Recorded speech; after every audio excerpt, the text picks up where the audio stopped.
Hello, everyone. Welcome to the Mindscape podcast. I'm your host, Sean Carroll, and here we are at the Ask Me Anything episode for May 2020.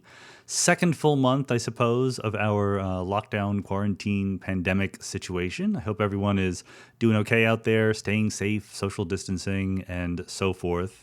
You know what I've been doing, more or less. I've been doing the podcast as always, doing also my videos for the biggest ideas in the universe. And actually, just because I'm home all the time, since I don't sort of waste various bits of time either going into the office or traveling, which is a much bigger waste of time for me. And it's not a waste of time. Traveling is not a waste of time, but it does take time and it takes away from the productivity level for other kinds of things. I've been surprisingly productive on the science front. Last year, 2019, was a very unproductive year for me in terms of getting published papers, but this year looks to be much better. I have two papers very, very close to being finished. I'm hoping to submit them here in May. And then two more papers that are pretty far along that I'm optimistic within a month or two should happen also. So that's a good year right there. 4 papers per year is probably about my average over my career. I really don't know. I never really calculated that, but it seems like, a healthy amount, and hopefully I'll be able to get more, which will make up for the disaster that was last year. The videos are going well. It took, as usual, more time than I thought to figure out how to do something new. You'll see that the video quality is much better on the more recent videos than it was in the beginning ones. Learning, that's what it's all about, and I am no exception to that. So I hope that all that has been interesting and useful for people. The podcasts are going great, but of course they're all being done remotely now, which does raise an interesting question about what is the best way to do these podcasts. I definitely prefer doing them in person. And when I'm in person, I can bring my good microphones along. The real worry when you're talking to someone who is remote is that you don't control their audio quality, right?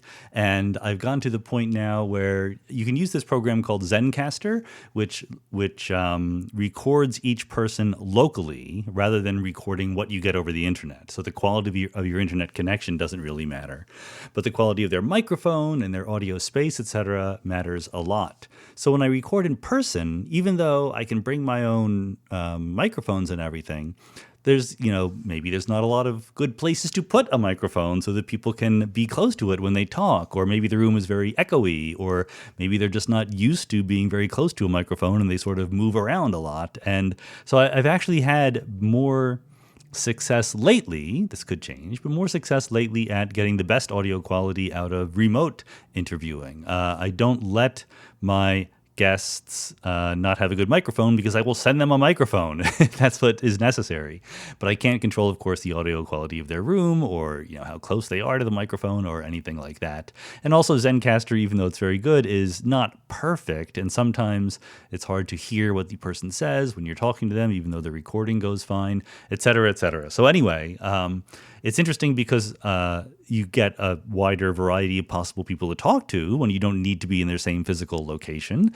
But people, for some reason, maybe not that surprising, people are more willing to say yes if you say, I will show up at your office, right? Than if you just say, I will mail you a microphone and tell you when to talk to me over the computer.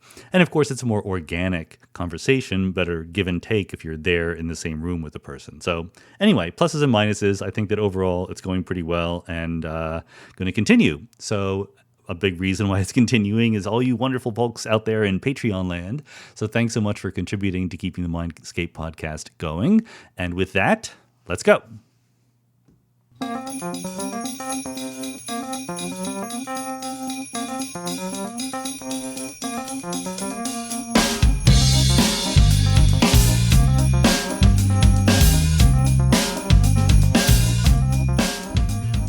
First question this month is from Chris, who says, how many hours of sleep do you manage every day?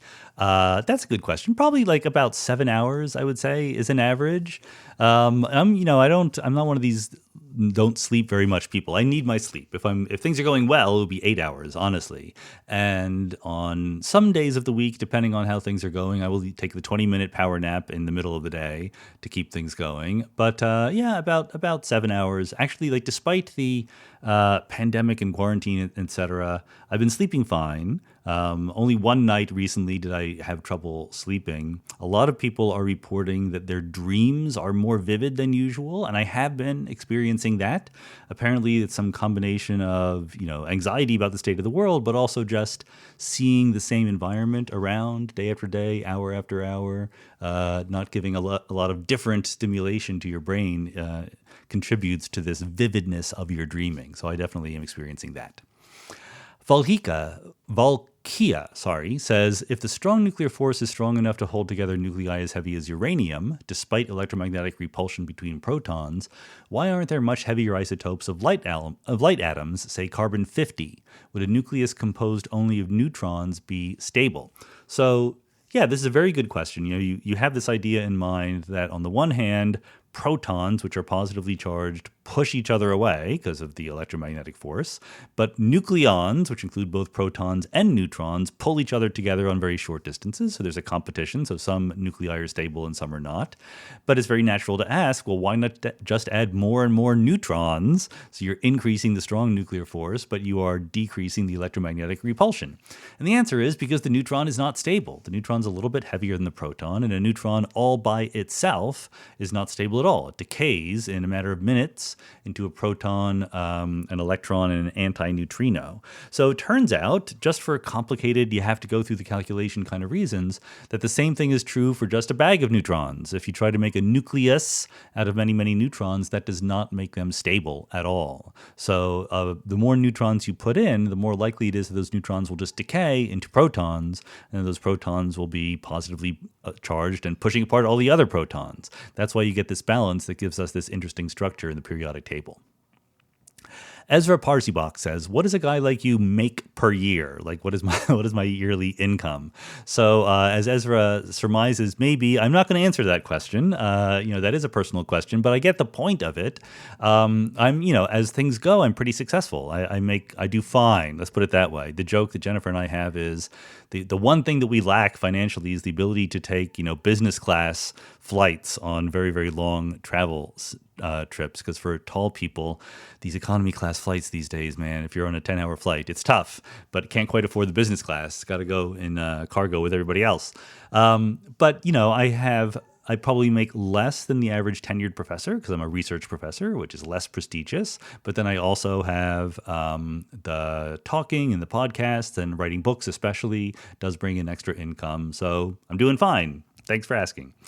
Johnny says, what do you make of ideas like the Dyson sphere and other giant structures like that? Do you think realistically will ever be possible to build anything even remotely similar in scale?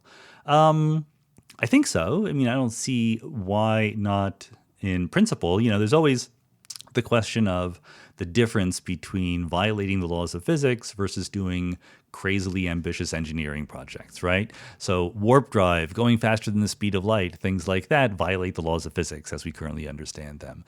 But taking apart a planet and building a giant sphere, it might be plausible. I really don't know.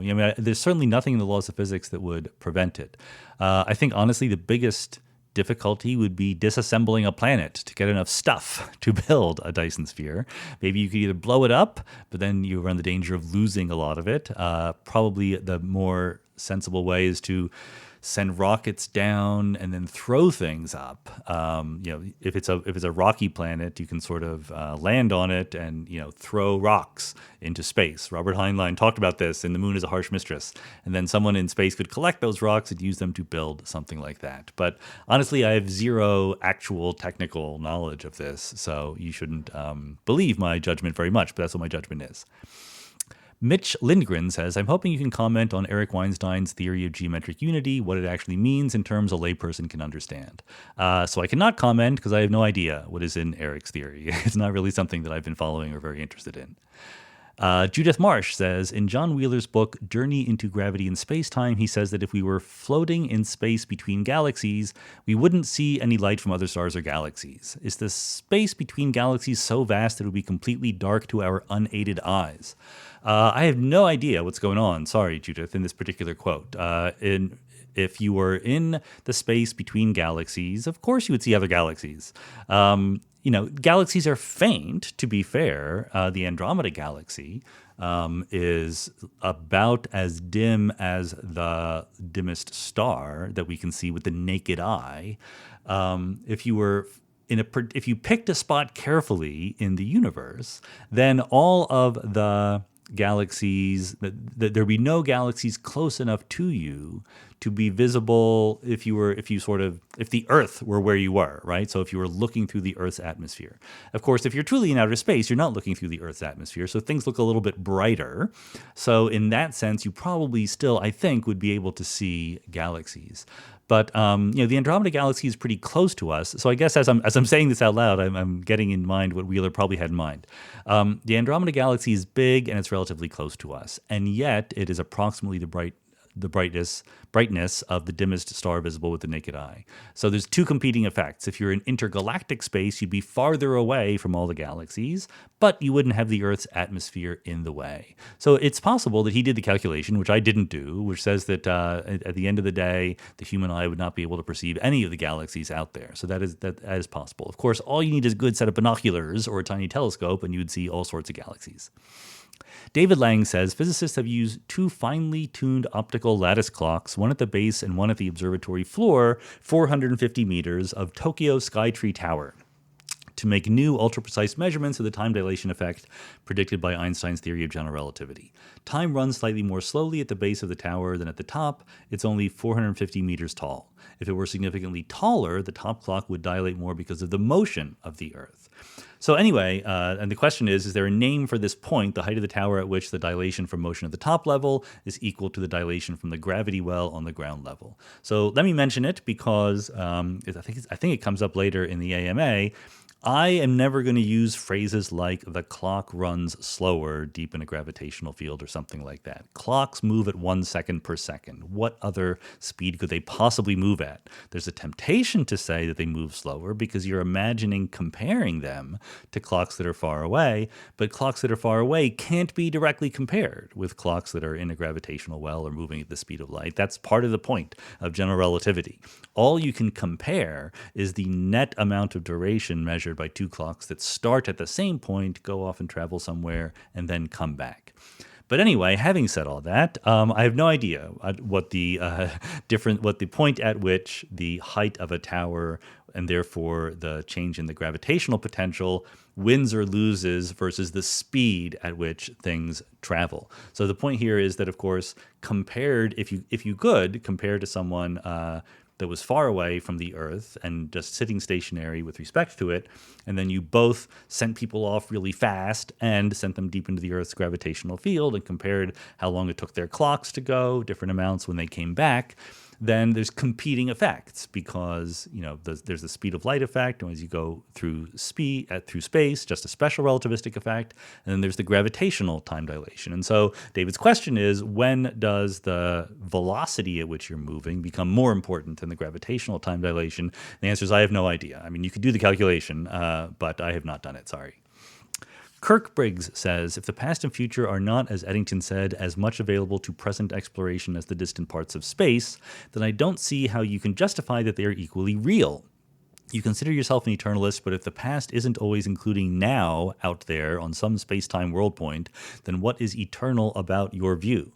I think I must not quite be understanding the question because I think that Eddington's quote answers the question. I mean, Eddington is saying that the past and future are as much available to present exploration as the distant parts of space. So an eternalist says that the past and future are equally real to distant parts of space. There's no difference between being distant in space and being distant in time, according to the block universe point of view. So the only thing that I've said before and will say again is that they're not real now. You can't add these temporal modifiers, but that's okay. The whole point of the four-dimensional perspective is that you shouldn't add these temporal modifiers. You should just say they're real, full stop.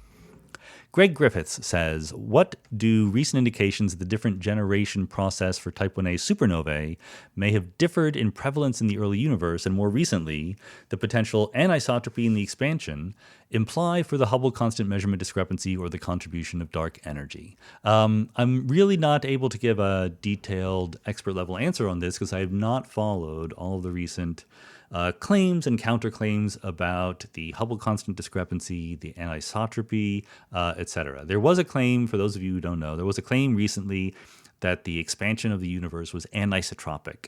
Now, almost no professional cosmologist believes that claim because the measurement is done using galaxies. And you can do that. You can try to measure the isotropy of the universe using galaxies, but it's nowhere near as accurate or precise or as easy to measure as doing it using the cosmic microwave background. And we've done it using the cosmic microwave background, and it's isotropic. So you're using a worse method with larger error bars and getting a claim that doesn't seem to make sense. Probably the claim's just not right. That's how Bayesian inference works.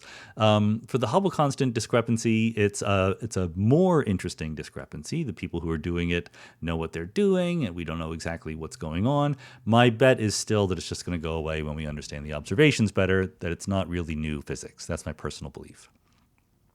Jesse Rimler says, recently you tweeted out a blog post by Stephen Wolfram where he writes excitedly about a new way of conceiving fundamental laws of physics. I enjoyed his post, but I also took note of your wise words of caution about getting too excited. My question is, why would a scientist of stature opt to post something for public consumption without submitting it to formal peer review first? So I think there's a couple things going on here. So plenty of scientists, including myself, submit things and make them publicly available before they've been formally peer reviewed. That's the whole purpose of that is a role that is played, maybe it's not the whole purpose, by the archive in high energy physics and its corresponding, there's a bioarchive and a medical archive, etc. You can put out preprints, that is to say, papers you've written that have not yet been peer reviewed, that usually will eventually be peer reviewed, but you can get sort of a pre-peer review peer review by just putting them out there in public, letting your peers, the rest of the scientific community, look at them and comment and cite them and so forth. And if they're good, use them even before they've appeared in a journal. So the fact that it's not submitted in a peer-reviewed journal doesn't bother me at all, if it eventually is submitted to a peer-reviewed journal. But the reason why I'm not that excited about it is, again, people should go ahead and do it. Like, I'm not going to say don't do your crazy ideas about fundamental physics. To the people who are trying it, knock yourself out, to go nuts. To the people who are just on the sidelines asking how much should I care about this, my answer is you should not care about this kind of thing very much. For lots of reasons. There's not just one, but a million different things that go into creating an ambitious new picture of physics like this. And the ordinary thing to do is to say, well, I'm making 20 dramatically, incredibly implausible claims. Let me justify them one by one in a series of papers that people can think about. Lone geniuses just don't work as well as communities. And so real physicists put their stuff out there into the community and they talk about it and they get it better and they reference each other and they cite each other and they build upon what each other have done. So if you say, I have a discrete model that mimics quantum mechanics and satisfies Bell's theorem, and that's step 3 out of 20 in making your theory of everything, well, geez, that's a big enough thing. You should write a short paper about that and let people talk about that. And that's the kind of thing that makes me not that interested or not that gives me a very small prior on an approach like this being very useful, is that it's just, it smells wrong, right? It doesn't have any of the qualities that they're trying in good faith to address all of the big obvious obstacles to an approach like this. I mean, maybe they will. Like I said, there's some non-zero chance, and if they do, then people will talk about it and people will realize it. But I would have much higher confidence if they just done it piecemeal in a way that said, here's why we think we can do this, here's why we think we can do that, here's why we think we can do something else. I mean, the model is irreversible. It looks very non-local. It's discrete. It's not Lorentz invariant. It doesn't look quantum mechanical at all. So if someone says, but maybe it's right, all you have to do is spend the next 3 weeks of your life reading through the 800 pages they've written. Yeah, no, I'm not going to do that.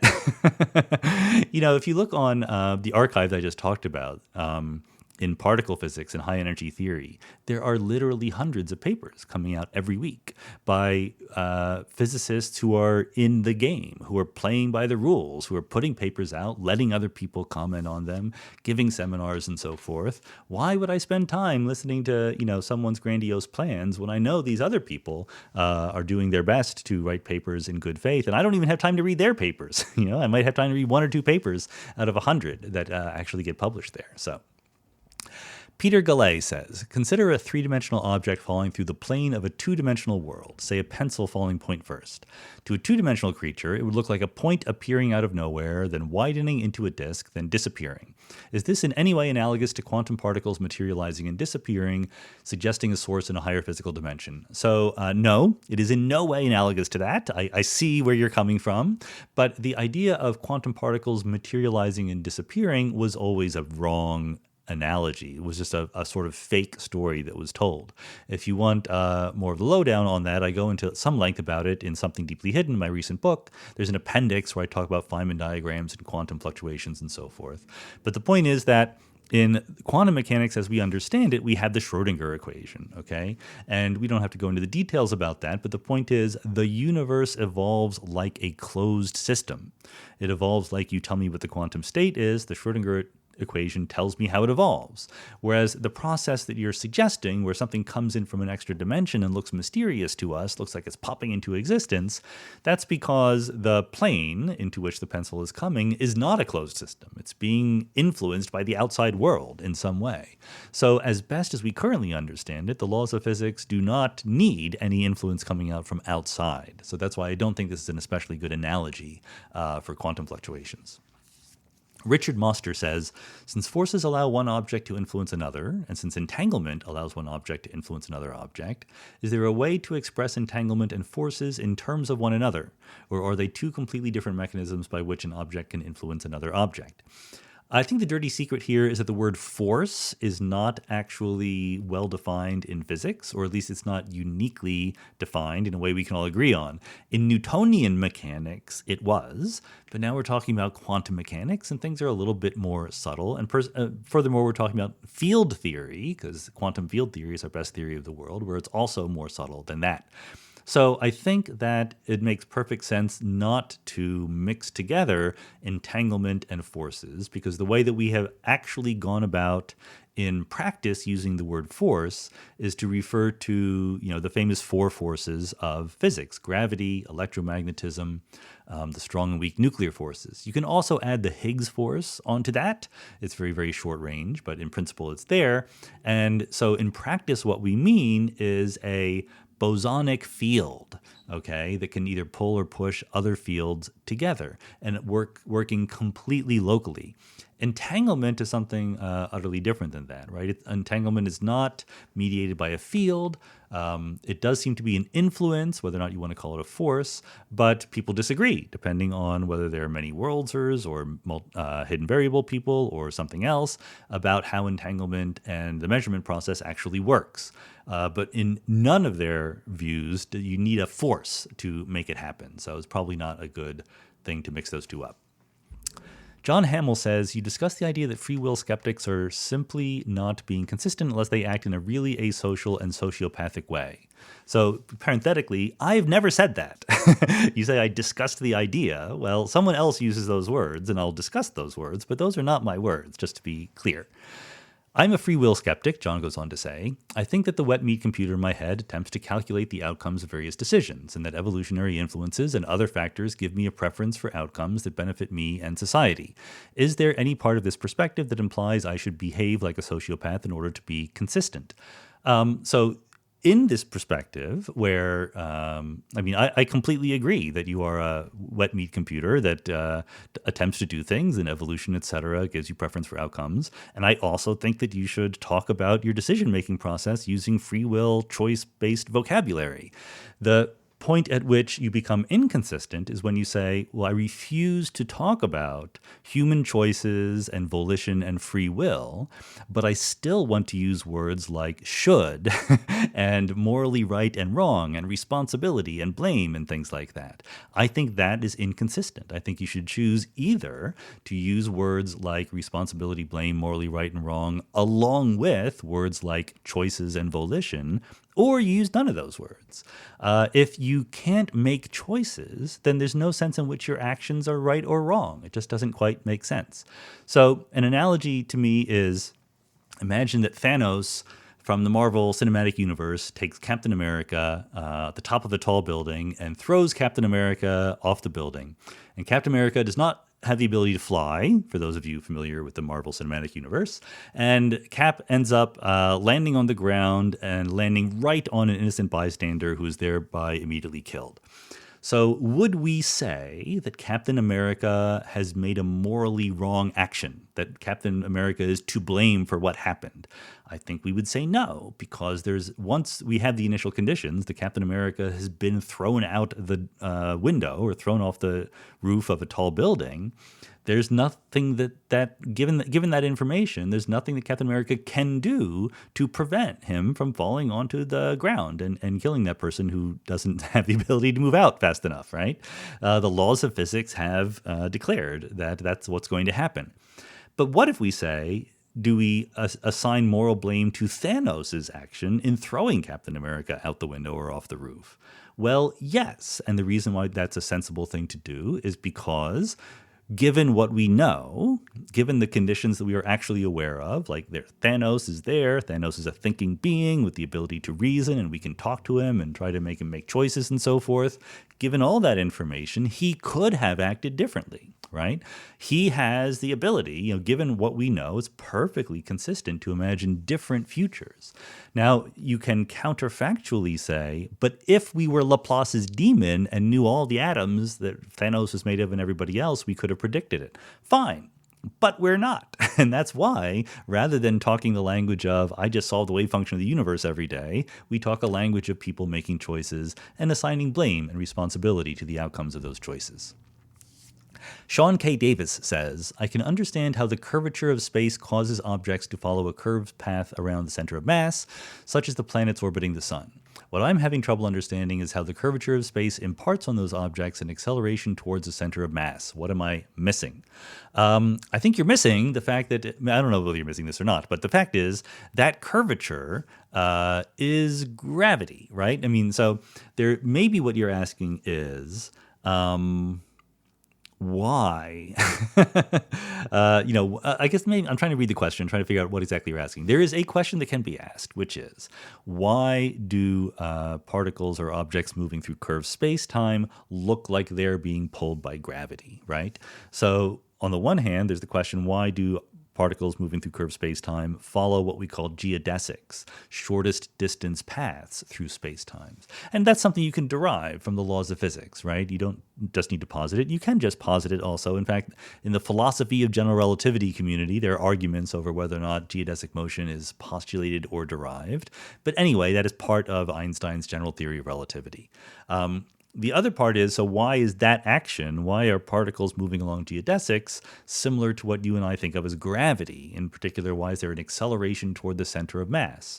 Well, the center of mass curves space-time around it in a particular way, and then you do the math. I mean, I'm not quite sure what level you need a answer to this question. I can do the math. I've written a book. You can read Space-Time and Geometry.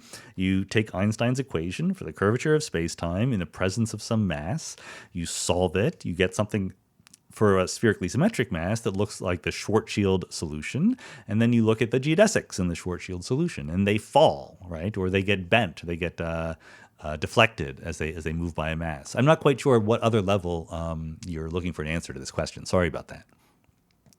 Humberto Nani says, are the gravitational waves carrying oscillations in several directions transverse to their path of propagation, like the electromagnetic fields that travel together in electromagnetic waves?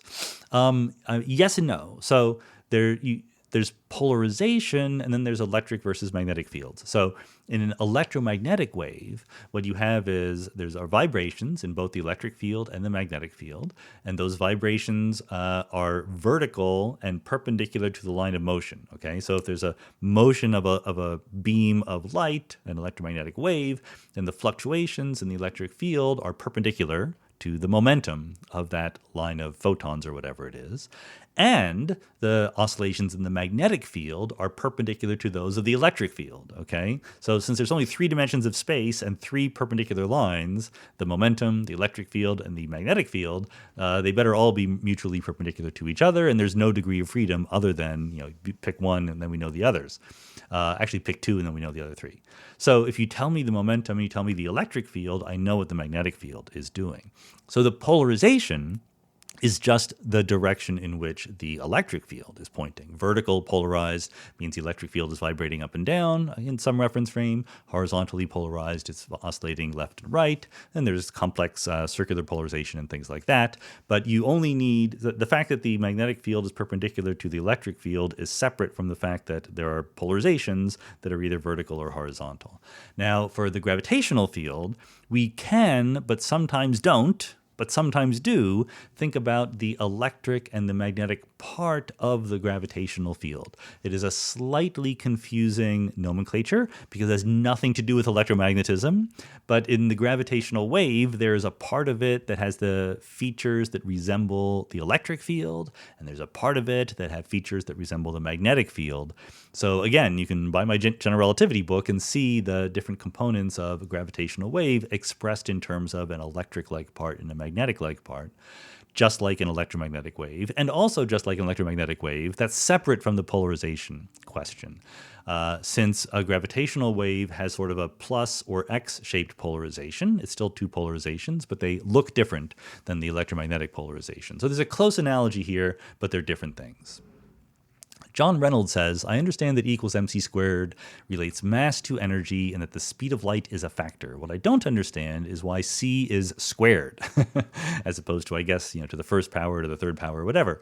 Part of this is, again, one of those questions where the answer, there's a perfectly respectable, sensible answer, which is that's just the way it is. Those are the laws of physics, okay? Now, you can, when you ask these why questions, you can always say, well, what are you going to grant me? What postulates do I get to start with to derive this fact that you want? So one way of doing it, very, very simple-minded, but it works, is just to use dimensional analysis, right? If you think about the units of these quantities, energy, mass, and velocity, you know that the kinetic energy is 1/2 mv squared. So you know that the units in which energy is measured, whatever they are, joules or ergs or what have you, are the dimensions, the units of mass times the dimension of velocity squared, because it's 1/2 mv squared, and 1/2 doesn't have dimensions at all. So if someone told you that they had a formula, energy equals mass times the speed of light to some power, and they said, what is the power going to be? You would instantly know it has to be squared, just to get the units right. Now, you can also derive E equals mc squared in special relativity in ways where the c squared comes from the form of the Lorentz transformation, but then, of course, you're assuming special relativity to begin with. So it all depends on what you're allowing yourself to assume.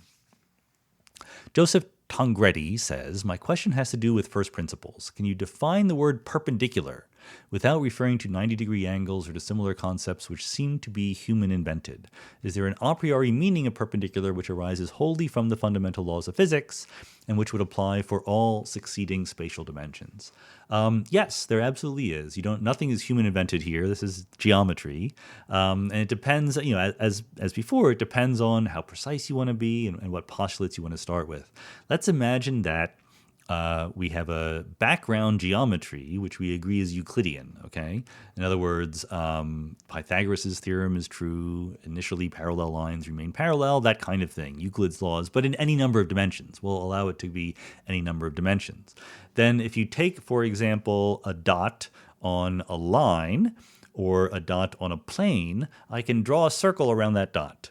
If the dot is on a plane, then the circle is one-dimensional, right? It's just a one-dimensional line that goes in a circle around the dot. If the dot is on a line, a circle is zero-dimensional. A zero-dimensional circle is embedded in a one-dimensional line. It's just the 2 points It's just a set of 2 points equidistant from the initial point that you drew, okay? So now if you go perpendicular, if you draw a line starting from that initial point and go perpendicularly, it's just the set of points that are equidistant from the circle, okay? The set of points that have the same distance from all the points on the circle. So if you have just one dot on a line and then your quote unquote circle is 2 equidistant points around it, then if you ask yourself, what is the set of all points that are equally distant from those 2 points that are equally distant from the original point that you started with, you would end up drawing a line that bisects and is perpendicular to the original line. Likewise, if you had a point on a plane with a little circle around it and asked the question, what is the set of points which are equidistant from all points on that circle you just drew, you would again draw a line that is perpendicular to that plane. So you're not using any human-invented notions at all. You have to use notions like distance and planes and points and lines, but that's part of the fundamental vocabulary of geometry. It's not a human, it's not subjective, let's put it that way.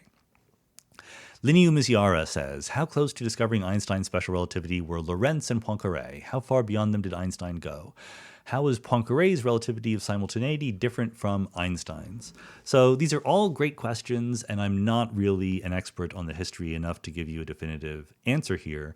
A great book you can read is Einstein's Clocks and Poincaré's Maps by Peter Galison, where he talks about not only these questions, but also the fact that both Poincaré and Einstein were very much influenced by their day jobs. Einstein looking at clocks in the patent office and Poincaré looking at maps in the Bureau of Longitude for the French government. I think very roughly the story that we tell ourselves, which might have some truth to it, is that the math was all there. Before Einstein came along. The math of special relativity, the Lorentz transformations, like you say, the relativity of simultaneity, people like Lorentz and Fitzgerald and Poincaré had all put that together. But the way that they thought of it was different. That's really what Einstein added. What they thought was that there really was a Newtonian absolute space and absolute time, but then there was a set of ways that things transformed so that everything, you could never measure what that absolute space and time were. And they called it the ether. And they imagined that you could sensibly talk about your velocity with respect to the ether, but you just couldn't measure it. And Einstein was the one who came along and said, actually, well, if that's true, I can invent just as good a theory without the ether at all. I can just abandon the ether. And what you need to make that make sense is a different notion of what length means and what duration means, how time and space are measured. And it was eventually Minkowski who was able to say, yeah, let's meld them together into one four-dimensional spacetime. So Dan O'Neill says, you've said that when you first encountered Bell's theorem, it wasn't the kind of epiphanic moment. I don't know if I've ever come across the word epiphanic before. Having an epiphany. I like it. Epiphanic moment for you that it has been for some other physicists. Would you say more about this? Do you think Bell's discovery has been oversold? I'm not sure if I can say more about it. I can say the things I always say about it, which is the importance of Bell's theorem to how one thinks about quantum mechanics depends a lot on how one thinks about quantum mechanics. So if you think that we don't know how quantum mechanics really works, if you think that quantum mechanics remains mysterious, that we can eventually figure it out, but right now we're still striving toward that, we're trying to build the correct theory of quantum mechanics, then Bell's theorem is incredibly important. Bell's theorem is an incredibly strong constraint on the ways you might imagine making physical theories that match the predictions of quantum mechanics. In particular, if you're going to have hidden variables in your theories, then they better be non-local one way or the other. Now, on the other hand, if you think you basically know what quantum mechanics is, like I do, like it's the many worlds version, like the Everettian quantum mechanics, and you think that the interesting work to be done in the foundations of quantum mechanics is the very difficult and very unfinished job of mapping Everettian quantum mechanics onto the world that we see, that's a hard thing to do, which we haven't completely finished yet, then Bell's theorem is just not important. It just doesn't play a role. Like Bell's theorem is just true in Everettian quantum mechanics because it's a theorem and it's true, and Everettian quantum mechanics is consistent with the data. There are assumptions that Bell goes into making his predictions, and one of the assumptions is that experimental outcomes have unique, experiments, I should just say, have unique outcomes. But in many worlds, they don't. In many worlds, experiments have different outcomes in different worlds. So Bell's theorem is still mathematically true as a theorem. It's just not relevant for many worlds. So I think it depends on what your perspective is there. Andre Mirabelli says, if I have two disjoint intervals on a world line, how would I pick out a clock that can reliably tell me if the two intervals have the same duration or tell me their duration ratios? That is, how would I decide which recurrent processes are periodic? So I think this is a good question. I've addressed it before. I think it's sort of not one that physicists generally think about, in part because we kind of build in the answers to our theories. It's just a fact of relativity that there's a way of measuring time. There are things that there's something called the space-time interval, and there's a way of there's a set of physical ways of measuring that space-time interval using clocks. But if you want to ask the deeper question, why is there any such way? Why do we have the confidence that we can measure time using physical objects? Then what I like to say is that it's the empirical fact that the world is full of clocks. That is to say, the world is full of objects that do things repetitively, cyclically, over and over again, in a way that when you compare them to each other, they take the same amount of time. So it takes the same amount of time for the Earth to revolve around the sun and rotate around its axis, comparing to each other every single year. Different atomic transitions with different frequencies can be compared to each other.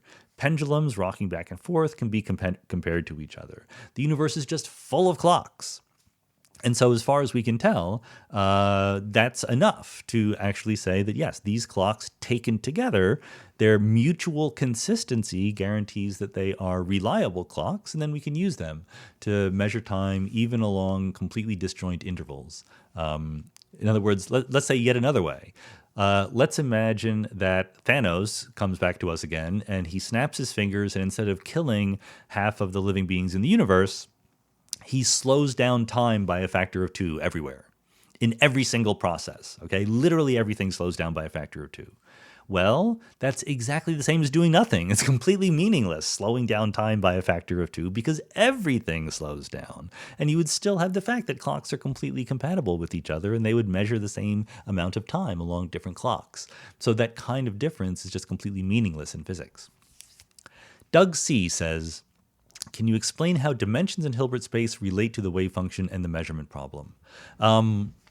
I think the answer is no, and I suspect, but I might be being unfair here, so correct me. Sorry about if I am being unfair here, Doug, but I think you might be misinterpreting the word dimensions. Remember, dimensions to scientists and mathematicians just mean a direction.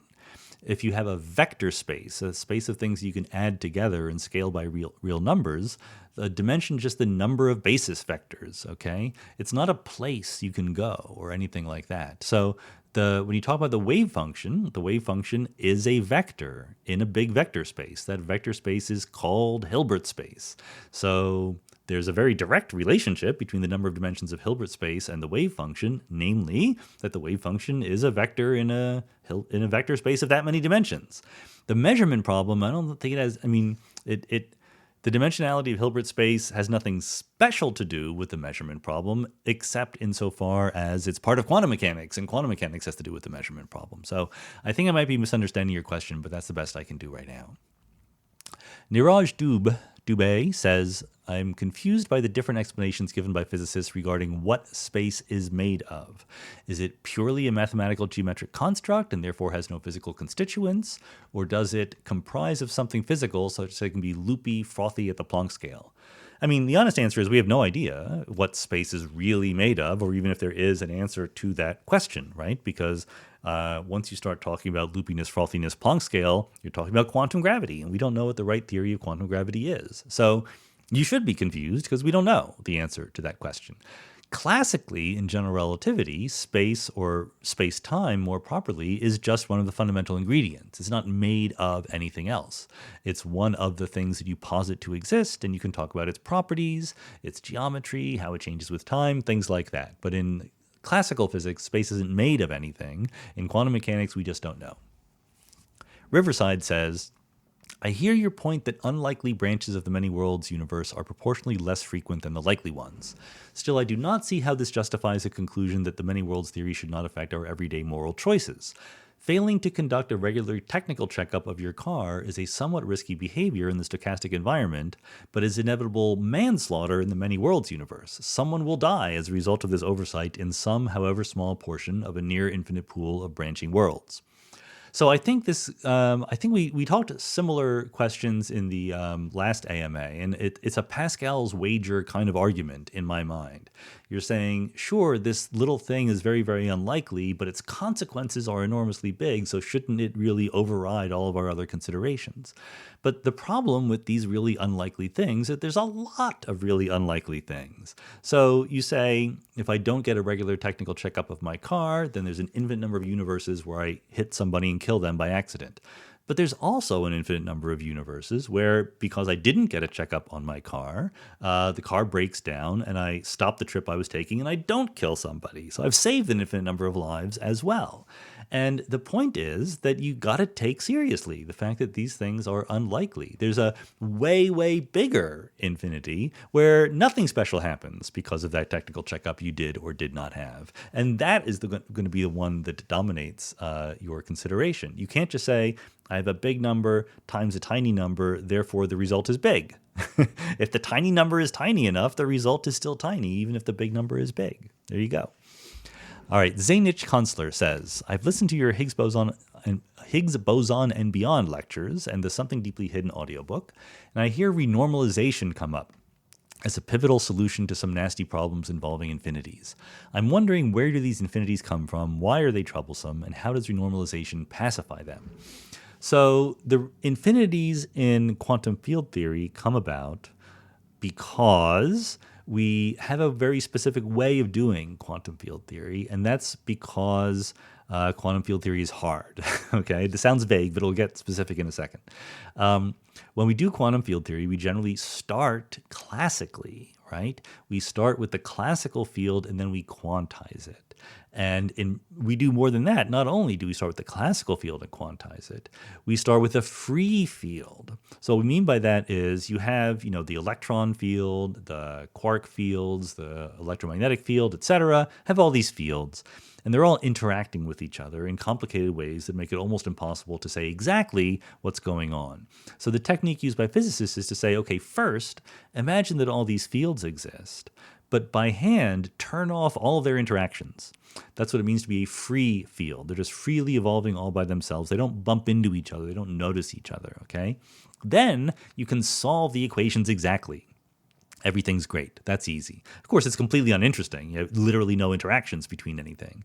So then you start turning on the interactions, and you treat them as small, and you say, okay, I went from zero interaction to just a little bit of interaction between my fields. What happens?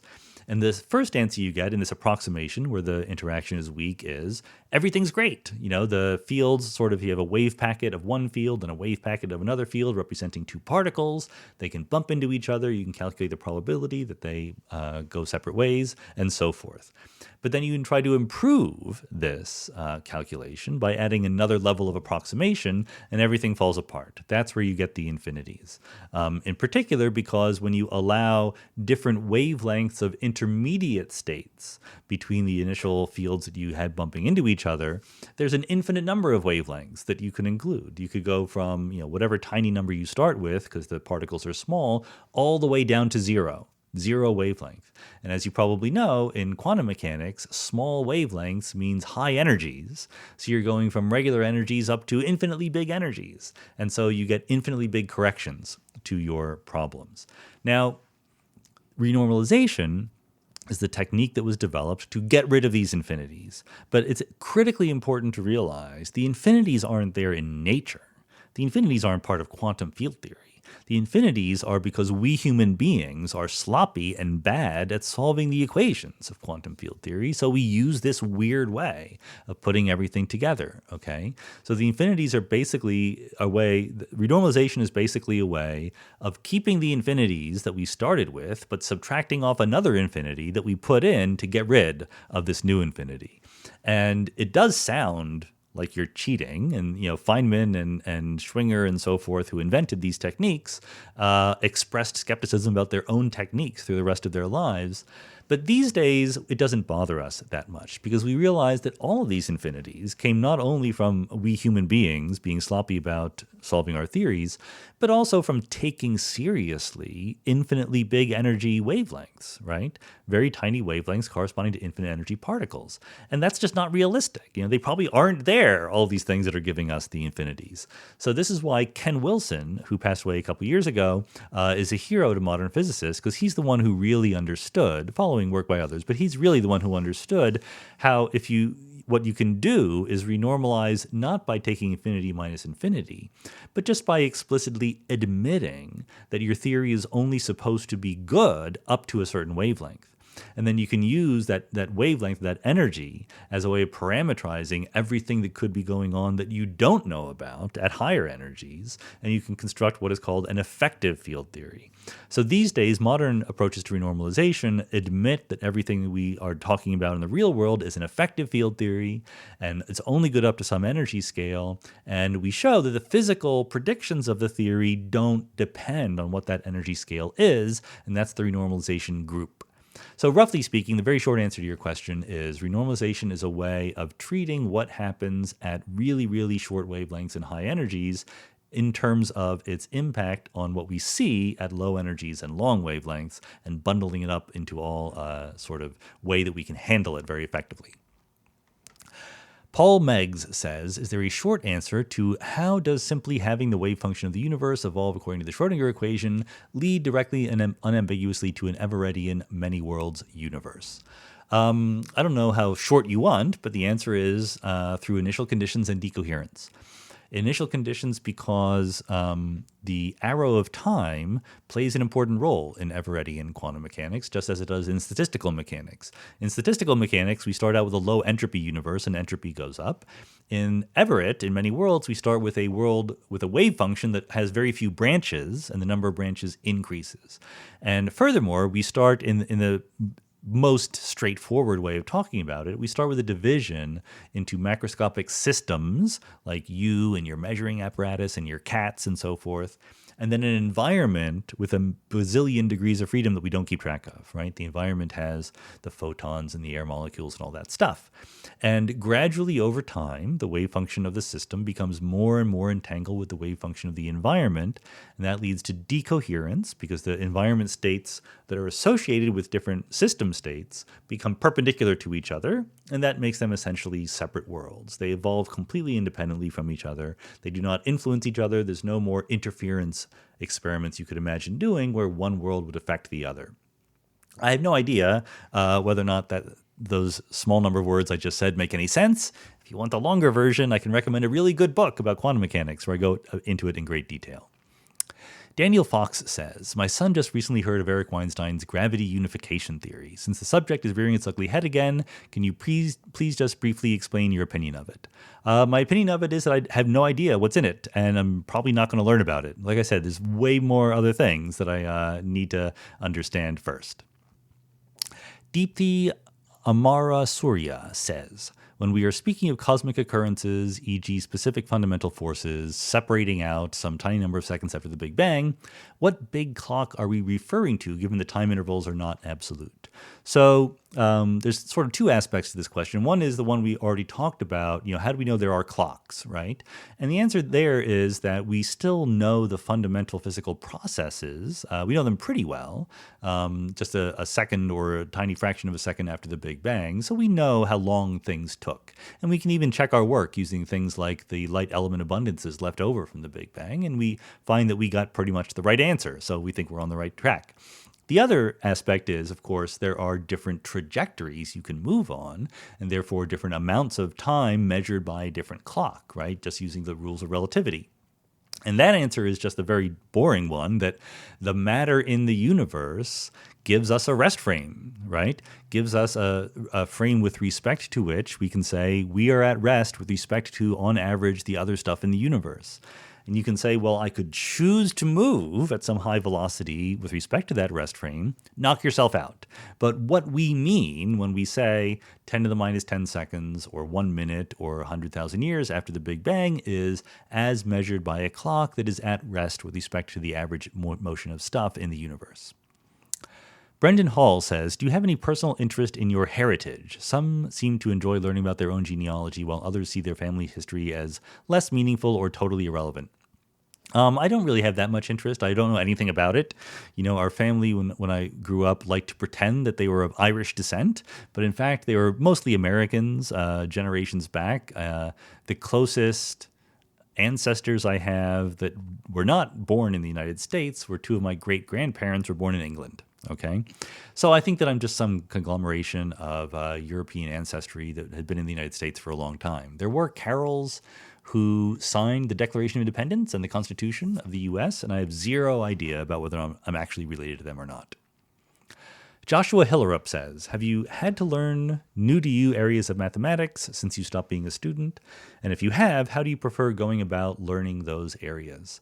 Yeah, not as many. Like, you do gain some expertise when you're a student. That's sort of your job. And it's always possible. I mean, this is a hobby horse of mine, so I don't want to go on too long about it, but it's always possible to do the thing you do as a graduate student, the kind of physics you do, for the rest of your life, or the kind of science you do more generally. There's usually, enough to be done that you don't run out of questions to ask, etc. But I just can't.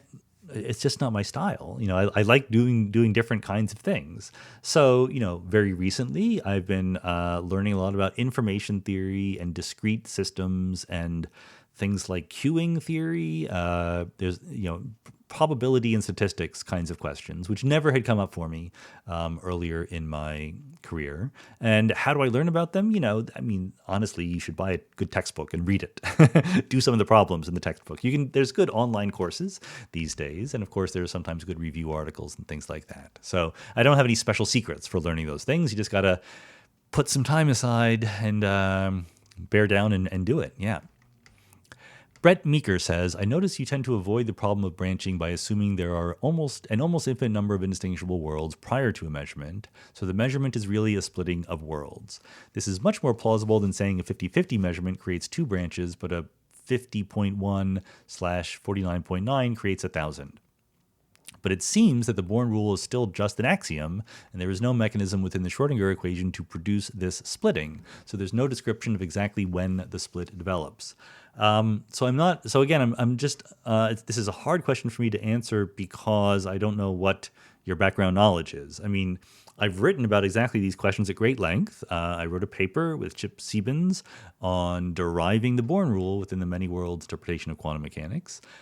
David Wallace and David Deutsch have a different approach that is very, very popular, and they've derived the Born rule within many worlds.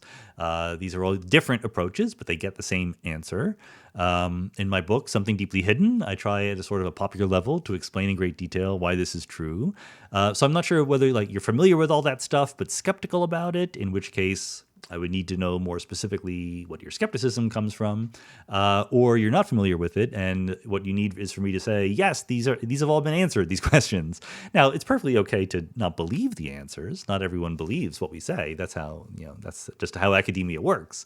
But it is kind of meaningless just to say it seems the Born rule is still an axiom. The Born rule is absolutely not an axiom within many worlds. It literally is just not an axiom. You can say it cannot even be derived, or you can say, yes, it can be derived and we've derived it, but it's not an axiom. Nobody thinks that it's an axiom. P. Walder says, Stephen Wolfram's new theory shows that the graph separating seems to imply the existence of two separate universes. Would the disconnected pieces of the graph appear as black holes due to the event horizon? I have no idea. I have not followed that. I do not know how he gets relativity or reversible laws of physics out of graphs. So I'm not the one to ask, sorry. Justin Bailey says, gravity is typically illustrated by, for example, putting a bowling ball on a flat sheet and talking about how the sheet is depressed. But space is three-dimensional, so is there a better visualization for gravity than the classic bowling ball on a rubber sheet? Well, you can try, right? But the problem is that we're bad at visualizing things that are even three-dimensional, right? Because you have to imagine sort of seeing into them. They have to be transparent or translucent or something like that. It happens all the time in physics that we visualize complicated things by simplifying down to one or two dimensions. Even Hilbert space, which plausibly has at least a dimensionality of 10 to the power 10 to the power 122, is often approximated by being two-dimensional. We work with qubits, right, that are two-dimensional. So I suppose I could try to come up with a better visualization, but honestly, my real answer is two-dimensional visualizations are fine. There's nothing wrong with that. We are constantly simplifying things. And there's a famous XKCD cartoon where, he gets at that. There's a teacher writing on the blackboard, the rubber sheet analogy, and someone raises their hand and says, like, I don't like the rubber sheet analogy because it's gravity that is pulling down the ball on the rubber sheet, but you're supposed to be explaining gravity. So the teacher just looks at them in exasperation and says, okay, we'll do it the right way. Spacetime is a Lorentzian four-dimensional manifold with a minus plus plus plus signature obeying Einstein's equations derived from the Riemann curvature tensor. I mean, there's the right way of doing it, right? All of the visualizations are just, kludgy kinds of helps that if you don't want to learn the math. And so you have to accept that they will be imperfect in some way or another. Stefan Berniger says, why are you so skeptical about Wolfram's initiative? Is it the process he has chosen, or is there something fundamentally flawed with the idea? So I think I already answered this one. Again, more power to him. Go try to do all the physics you want to do. I've explained why there was a way that he could have presented his ideas that would have been enormously more persuasive, facing up to all the problems that ideas like this have and knocking them down one by one. But given that I think that these problems are big problems, I think that they're not. Nothing that he does is quantum from the start. He claims that maybe quantum mechanics will come out of it, maybe Lorentz invariance will come out of it, maybe fine. But time is short. Got to pick different things to live your life about. Just because someone is making grandiose claims doesn't mean I should drop what I'm doing, which I think is really fun and interesting, and think about what they're doing instead. So I'm not going to do that unless they give me a good reason to do so. In fact, let's put it this way. The grandiosity of the claim does not increase my interest in trying to understand it. The grandiosity of the claim increases my skepticism that they've gotten everything right, I think that, you should be especially skeptical of incredibly grandiose claims that come out of left field like that. You should not be especially excited about them. I put up a tweet about this. Let me go find it. It's worth doing. I can do this in real time, I think. And I, secretly making fun of. There's just been a lot of emails I've been getting from different people who have theories of everything. It seems like quarantine is really just generating a whole lot of outsider physics. Let's put it that way. So I said, where is it? Where did it go? Oh, I lost it. Sorry about that. Oh, yeah. Crackpot physics emails always want to propose a theory of everything. Why don't they ever think about the next to leading order n jettiness soft function for TW production? And I linked to a paper which is actually like a real physics paper by real physicists. And the title is next to leading order n jettiness soft function for TW production. The point is, this is what Thomas Kuhn calls normal science, right? Like the hard work of making little tiny bits of progress. And I am 99.9% sure that paper on the next leading order approximation, which I have not read, is completely believable, right? I mean, why in the world would they do that? Would they put all that work in to not get it right? Whereas someone just comes along and says, hey, I have a new theory of everything that is completely unlike everything, and you might be skeptical, but I haven't really explained why the skepticism is unwarranted, then I'm going to spend my time doing other things. Sorry. And I try on the podcast to not hype up this kind of thing. I get a million different requests, interview this guy. This guy's making wild claims. This person thinks that UFOs cause quantum wave function collapse. I don't want to draw attention to that. There's enough attention already. I'm trying my best to draw attention to ideas I think are interesting, whether or not I agree with them or not. Rudy M. says, do you think that some of the answers concerning the nature of consciousness can be partially answered within the realm of quantum mechanics and physics, referencing ideas like Penrose and others? So no, I don't think so. I talk a little bit about this in Something Deeply Hidden and a little bit about this also in The Big Picture. I'm a physicalist. I think that consciousness is just an emergent phenomenon from the laws of physics. There is a good physics question, which people like Matthew Fisher at UC Santa Barbara have tackled, namely, is a classical model of the brain sufficient to capture its actual physical behavior, or do we need to take into account quantum entanglement and things like that? I mean, after all, the brain is made of atoms, made of particles, made of things that obey the rules of quantum mechanics. Quantum entanglement might be important, but also the brain is a wet, noisy system, which is exactly where we should expect everything to decohere very quickly and the classical approximation to be very good. So I don't think that consciousness in particular has anything to do with quantum mechanics at all. Simon Carter says, I'm really enjoying your biggest ideas in the universe series. What study do you do before each episode, or is it the case that you know all the different subjects off the top of your head? So for the biggest ideas series, there's a matter of how you spend your time, right? And certainly there's a case to be made that if I want to improve my track record at getting scientific papers published, I shouldn't be making videos at all. But given that I'm making the videos, and given that trying to keep it reasonable once per week, twice per week, because there's a Q&A video also, I got to minimize something. What I'm minimizing is the preparation. So basically, I spend a few minutes writing a simple outline, but I don't do research. I don't want to talk about things that I don't already know. So the short answer is the things I talk about in that series are things I already know. But there's nothing special about me there. Almost everything that I say are things that most people who have a PhD in theoretical physics would also know equally well. I have my own special take on them because I have angles on different ideas, but it's not like my knowledge is way bigger than other people's on these issues. Ricardo Rosera says, could you explain an experiment that would test many worlds versus Copenhagen in quantum mechanics?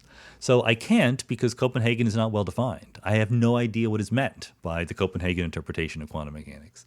The problem with Copenhagen is you say, I measure an object and its wave function collapses. But you never say what you mean by measuring. You never say, what it means, how quickly it happens.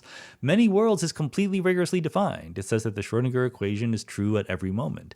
If you give me a version of the Copenhagen interpretation that is equally well-defined, that tells me exactly when wave functions collapse, that would be something that we could test. Because for one thing, unless you have hidden variables or something else going on, the energy of the wave function changes when you do an experiment in quantum measurement in the Copenhagen interpretation. So energy is not conserved in the Copenhagen interpretation. In many worlds, it's more subtle because energy is overall conserved in the grand wave function of the universe, but branch by branch, it might not be. So that kind of thing might very well let you do an experiment. But until one of the two competitors is well defined, I cannot test them against each other. Benjamin Feddersen says, here's the thought experiment. An observer is inside a satellite, no windows, in orbit around a gravity well. In the room is a computer terminal connected to a main tower outside of a room by a cable, and let's say it's running Minecraft. When the observer begins to play, they notice that the frame rate is lagging. Would there be any way for that observer to tell whether the lag is caused by the main power being lowered into the gravity well and being subjected to time dilation, or rather by another person in this room next door trying to run another instance of the program at the same time? If not, would this represent another equivalence principle similar to the equivalence between gravity and acceleration? So I don't think so. Yeah. So the idea, if I can shorten it down, is I'm in a locked spaceship, but I have a computer that is connected to the outside world. The computer seems to be running slowly. Can I tell the difference between it's running slowly because of general relativity versus it's running slowly because someone is soaking up CPU cycles on the server? I don't think that you necessarily could tell the difference between that. But I don't think it's another equivalence principle. I think it's the equivalence principle. I think that this is saying that it would be a slightly roundabout argument. But if the only thing, let me see what the best way to say this is. You can use the equivalence principle to derive the fact that something that is far away experiences time differently than something that is at your point in the gravitational potential well. And from that, you could derive this result. That's all you need. All you're using here is the fact that there is gravitational time dilation. And the simple way of saying your question is, can you distinguish gravitational time dilation just from a system slowing down for some other reason? And the answer is no. But I think that's the ordinary equivalence principle, not a new one. Ross Hastings says, what are your favorite physics books written by other authors? Is there a particular book or books you consider to be a must-read? I don't think there's anything that's a must read, honestly. Even my books are not must reads. I mean, you should read them, they make you better people. But, there's a million different people with different things that they might learn from different books. So I don't ever like to say that books are must reads. I do have a lot of books that are special to me, but, to be fair, I don't read physics books by other authors. Why would I do that? I did when I was younger, when I was not a physicist. But now, if I'm going to read trade level books, for example, I'm going to read about something that's not physics because I already know the physics stuff, right? I want to learn about biology or history or something like that. I will read textbooks, like I said. I have all these books on information theory and probability that I'm supposed to be reading, but that's a little bit different. But still, books come out that I enjoy that I can tell are very good. Scott Aronson's book on quantum computing since Democritus is good. Gödel Escher Bach was a classic that I read when I was a kid. George Gamov's books like 1, 2, 3 Infinity were other ones that I read when I was a kid.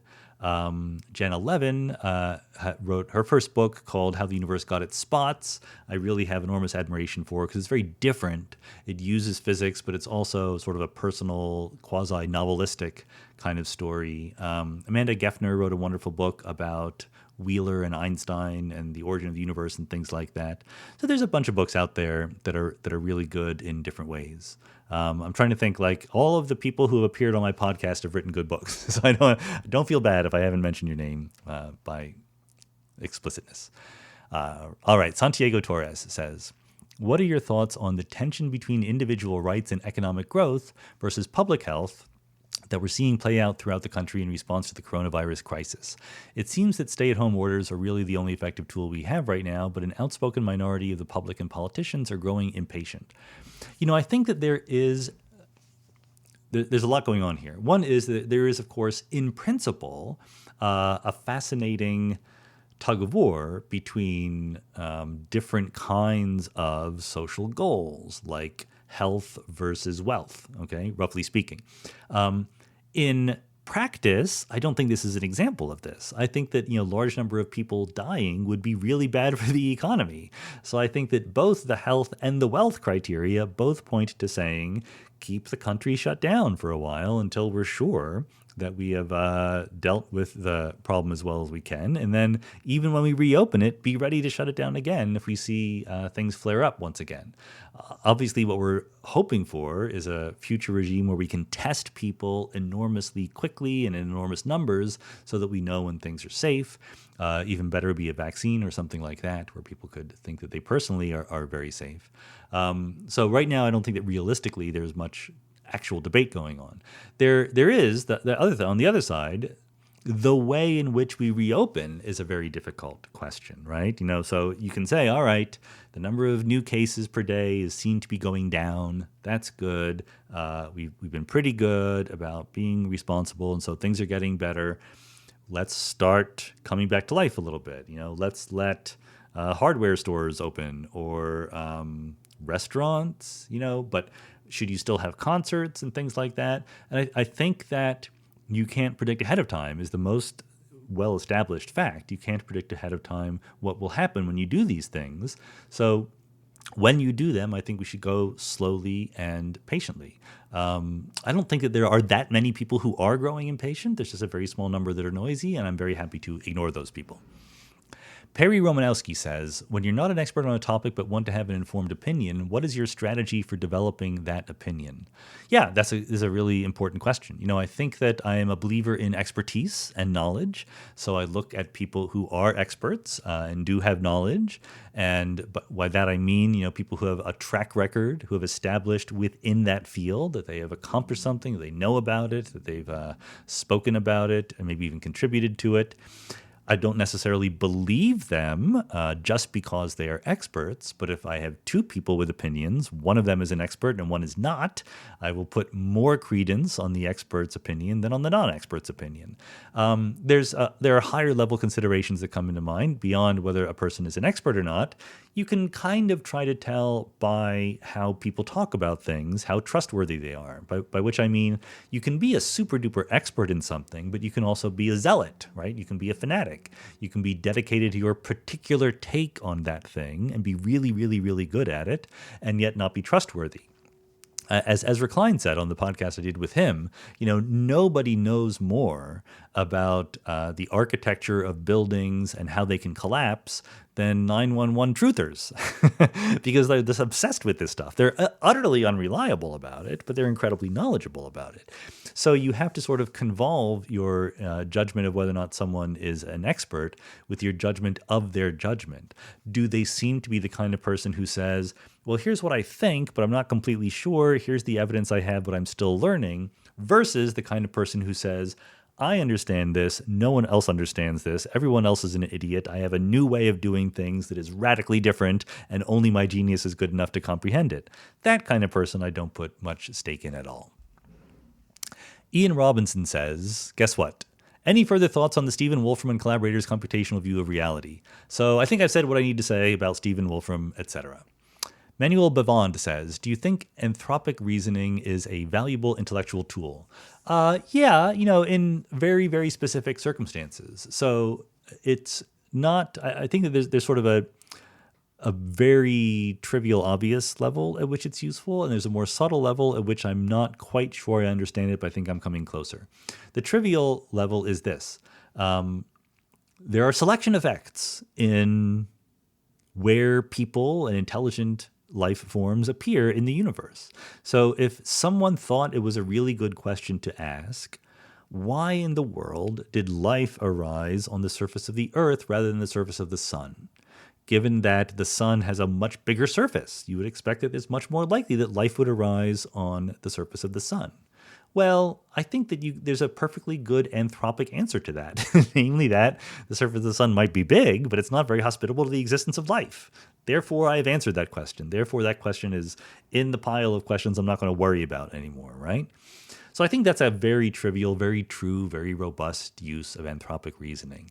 Now, where it becomes much more problematic and difficult, and not necessarily wrong, but just legitimately difficult and requiring care, is where you want to say, what can I conclude about the wider universe from my place in it?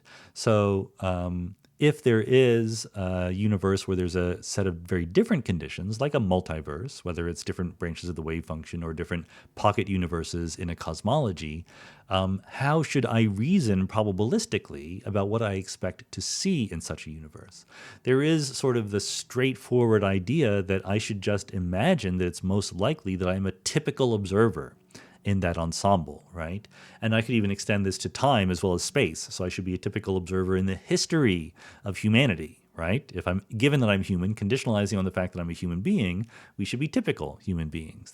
That sort of has a sweetly reasonable character to it, right? Like, of course we're typical. That seems very humble and modest.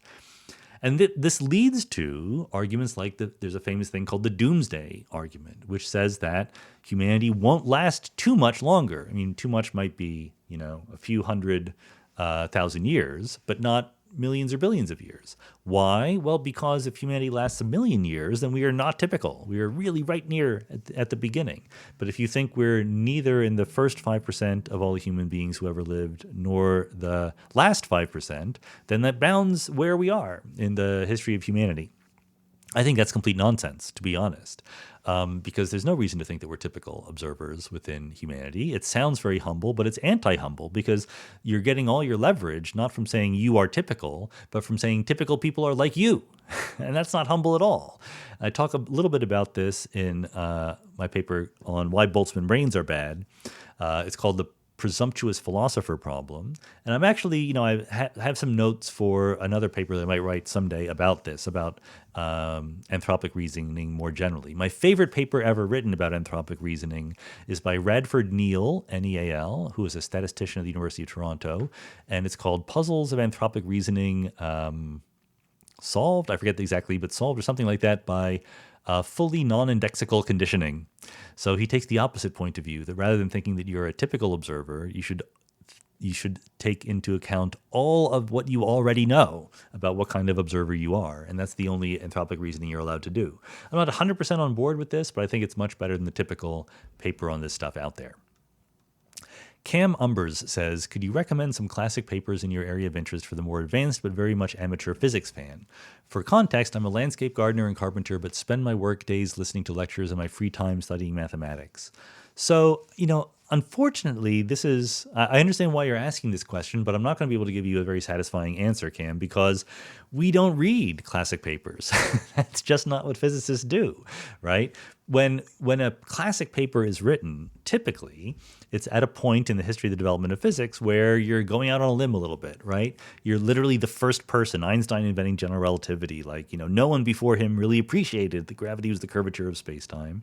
And so he didn't have at his fingertips the best, most modern way of thinking about it, notation, problems to solve, the paradigm that Thomas Kuhn talked about in the same book, Structure of Scientific Revolutions. And so if you want to learn general relativity, honestly, you could try reading Einstein's original papers, but I've never read them. You'd be much better served reading my textbook, honestly, or anyone else's textbook, because we're much better at explaining general relativity now than Einstein was. We're much better at explaining quantum mechanics than Bohr was, etc., or Heisenberg or Schrödinger. Now, there are certain examples where it's fascinating to read original papers. It's fascinating to read the EPR paper on quantum correlations because they were trying to make an argument that we still argue about today. It's fascinating to read John Bell's original papers and some things like that. But to be honest, it's fascinating to read Steven Weinberg's paper on the electroweak theory. That's simply called A Theory of Leptons, because it's kind of, it's one of those things where the implications are so much bigger than the rhetoric, right? He's like, yeah, here's a theory of leptons. Maybe it works. Who knows? But it was, enormously brilliant and influential in just a few pages. It didn't take very long. But for the most part, my point is that reading the classic papers is not something we do. Sorry. Paul Torek says, in the Carroll Chen 2004 model of baby universes being born with low entropy, the babies spring from random fluctuations in the vacuum of the parent universe. Is there any way to avoid also getting lots of Boltzmann brains from similar fluctuations? Can we have this explanation of our universe's low entropy and also be reasonably confident we aren't Boltzmann brains? So I think the answer is yes. I think this is exactly one of the benefits of this model. The point being that counterintuitively, it is much easier to fluctuate a whole new universe than it is a brain. And partly that's because brains are big, right? Brains are a few pounds and a lot of particles, and they're very complex, very specific systems. A universe, you might think, wow, universe has even more particles and is even more specific, but that's not true. This is the beauty of general relativity and inflationary cosmology. You can make a baby universe that is not much bigger than the Planck scale and is completely featureless, has zero particles in it, just has energy. And through the power of inflation can expand that Planck scale thing to a macroscopic size. And then through the power of quantum mechanics and reheating, it can turn that energy into a large number of particles. So if you just do the math, the number of new universes you will make is much, much larger than the number of Boltzmann brains you will make.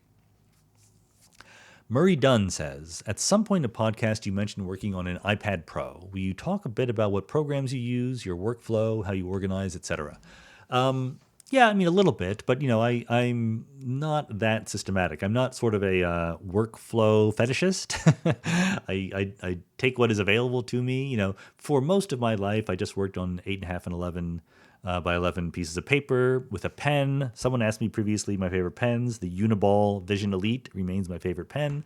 And then I would just stick my loose pieces of paper into manila envelope files and file them away.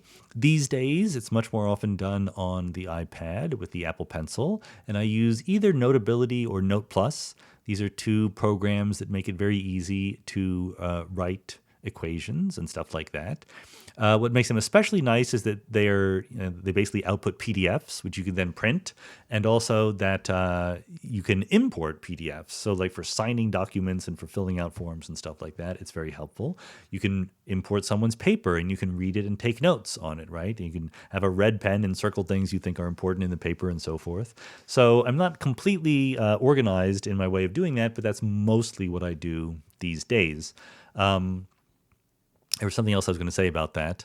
Oh yeah, recording equations. There is this amazing thing that I tech my papers, LaTeX my papers, like everybody else does, and there's this wonderful program you can get at least for the Mac. I think it's available everyone. Called what's it called?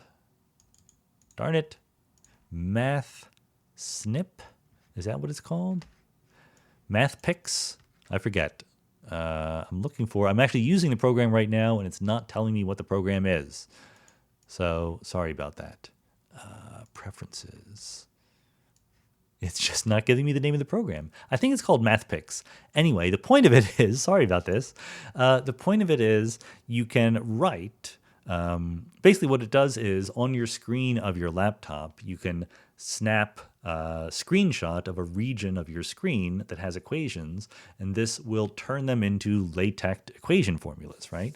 So if you have someone else's paper, you can screenshot their equation and turn it into LaTeX and drop into your paper. But even better, it has quite good handwriting recognition abilities. So I can write equations in Notes Plus or Notability, import them as PDFs to my laptop, and I just did this yesterday. There's a long series of 4 equations with a lot of Greek symbols and so forth. Just snap them in here and get it turned into LaTeX without doing any typing. It's not perfect. My letter G's and my number 9s turn out to be similar looking and things like that, but it's close enough that it's way easier to do that, go in and edit, than to type from scratch. So that's the only other clever trick that I use. Okay, so the file got too big for the audio recording of this month's AMA. For Patreon, they won't let me upload a file bigger than a certain size. So this is part 1. This is the end of part 1. Look for the other post where part 2 of the AMA is going to be.